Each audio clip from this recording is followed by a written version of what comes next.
This is a presentation on Thomas Jefferson by Kaylin Willis.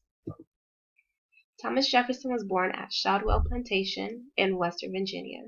He was the son of a well-established man named Peter Jefferson, and his mother's name was Jane Randolph.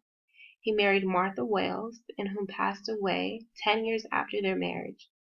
Together they had 6 children, 4 of whom lived short lives and didn't make it into adulthood.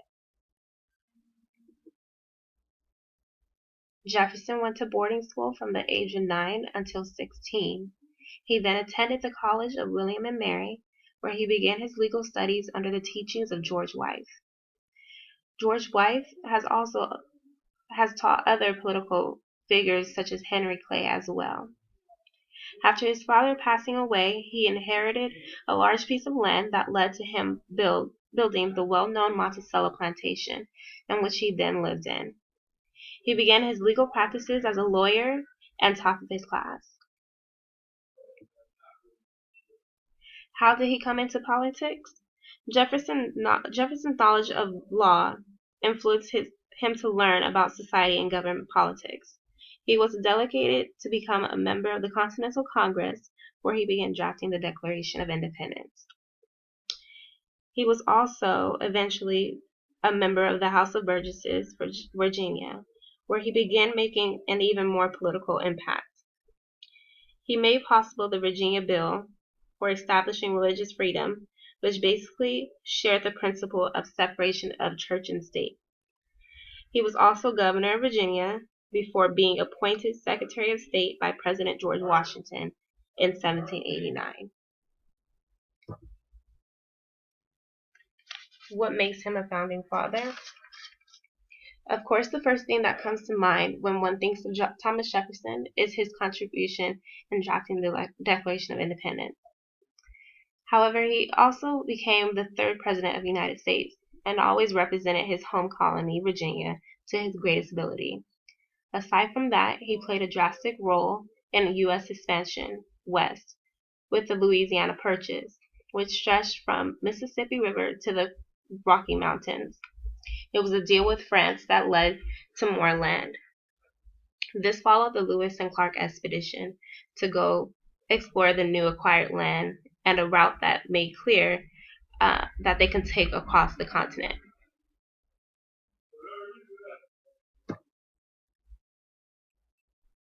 He was a signer because he signed the Declaration of Independence.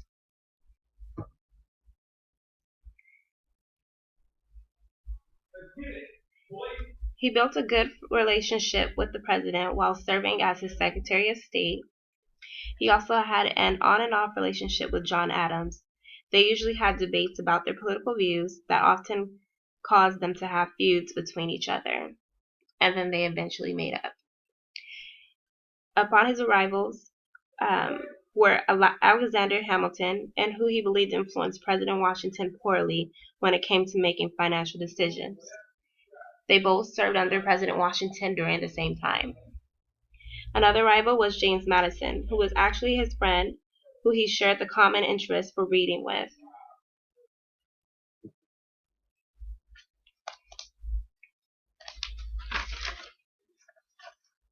One of his major writings was the Summary View of the Rights of British America. It was written for the Virginia delegation, and it outlined the flaws of King George III and British illegal control over the colony's political decisions. The notes on the state of Virginia was not meant to become a book. However, it made such a big impact that it happened accidentally. And this is where he discussed his views on separation of church and state, the government, slavery, and a lot more. One quote I particularly like the most by Thomas Jefferson is, "I hope our wisdom will grow, our power, and teach us that the less we use our power, the greater it will be." His political positions: he organized the Democratic-Republican Party with his friend James Madison. This is what we know today as just the Republican Party. It opposed the Federalists who supported the ratification of the Constitution. And also the Jeffersonian ideology, which became popular during his presidency, was formed with important beliefs Jefferson committed to. He widely supported a government with limited control and the will of the people. To continue on his ideas that he supported the decisions of the majority, which led to his general support of weak central government. He also believed everyone is equal and therefore wrote many of his works surrounding civil liberties and minority rights, which is also widely discussed in his Jeffersonian idea as president. Uh, the Western extension is also one of the things that he supported, which was shown in his Louisiana Purchase during his presidency. One of the things that he opposed was slavery. Although he inherited slaves from his father, he did not believe that the treatment for blacks was fair.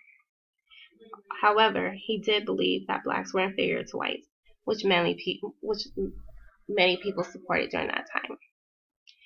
He opposed the Federalists because of their view on how government should play on society. He believed it oppressed the people with poverty and labor. And that concludes the presentation on Thomas Jefferson.